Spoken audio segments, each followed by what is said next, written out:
Hello, you're watching GE News with Dominique Decoyan, Lauren Minark. Today we have a special interview with a Holocaust survivor. Take it away, Ryan. Thanks, Dom. Here we have Andrew Peterson, a Holocaust survivor. Ever wonder what it was like to be in the Holocaust?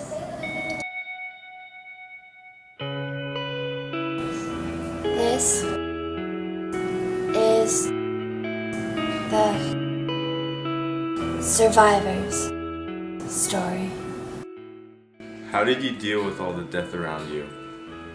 I dealt with the tragic death, but at first it was like unexpected, almost like a dream because it seemed so unreal.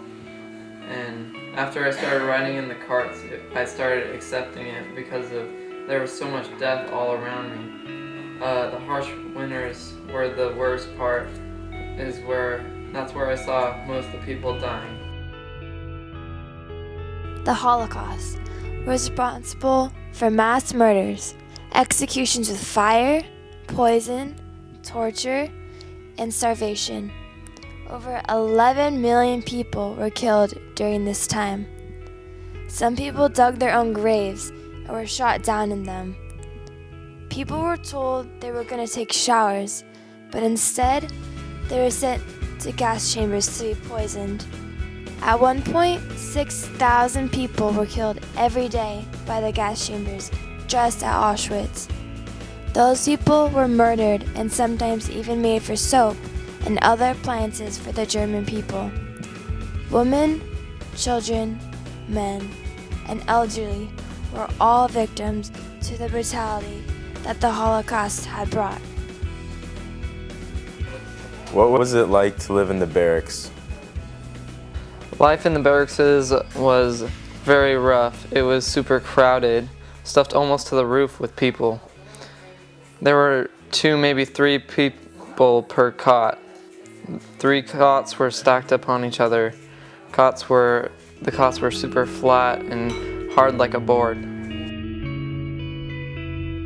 The barracks had horrible living conditions, none suited for people to live in. Diseases not uncommon because of the unsanitary environment. There were rats, bugs, and all types of vermin. The barracks had little insulation, so it was cold, especially during the winter months.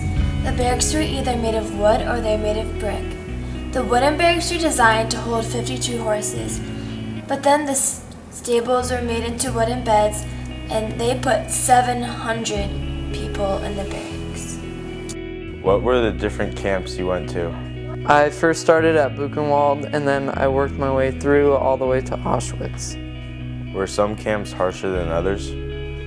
Auschwitz was a much rougher camp, I think, because the SS officers figured that we didn't need as much food because they thought we were going to die anyway, so they fed us a lot less and they made us do harder work and made us work while we still could because they figured we were going to die soon. Buchenwald was actually easier to me because they fed us better and the manual labor was not as intense as it was at Auschwitz. Auschwitz was the biggest camp of all. It consisted of 2 smaller camps. Auschwitz was a death camp. It produced death. On Block 11, there were also experiments where they tested on people in the camps. And on that block wall, there were thousands of executions. In Buchenwald, it was all male, and only Jews and political prisoners were sentenced there. Buchenwald became an important source of forced labor during the World War and the German equipment works. It was hard to keep my faith during the Holocaust because a lot of the people lost their faith. It was also hard because I thought of how could I believe when other humans were doing so much to other humans. Luckily, by praying every night and doing what I could to stay alive, I survived and kept my faith. What was it like to be so hungry and thirsty? It was hard to deal with the hunger and the thirst during the Holocaust because they only gave us a ration of bread and a little bit of watered down soup, kinda. It was kind of like a broth. And it wasn't even enough to fill me, but it kept me alive.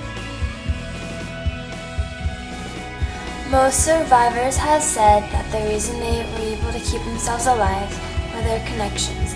If they worked in the kitchen or the hospital, they could probably get extra food.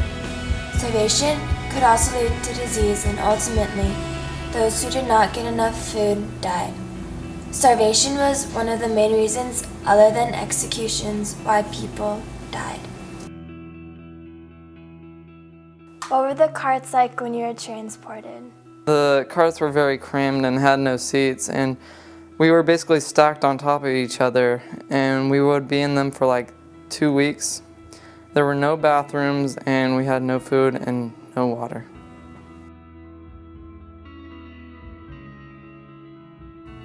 An average cart trip was 4.5 days.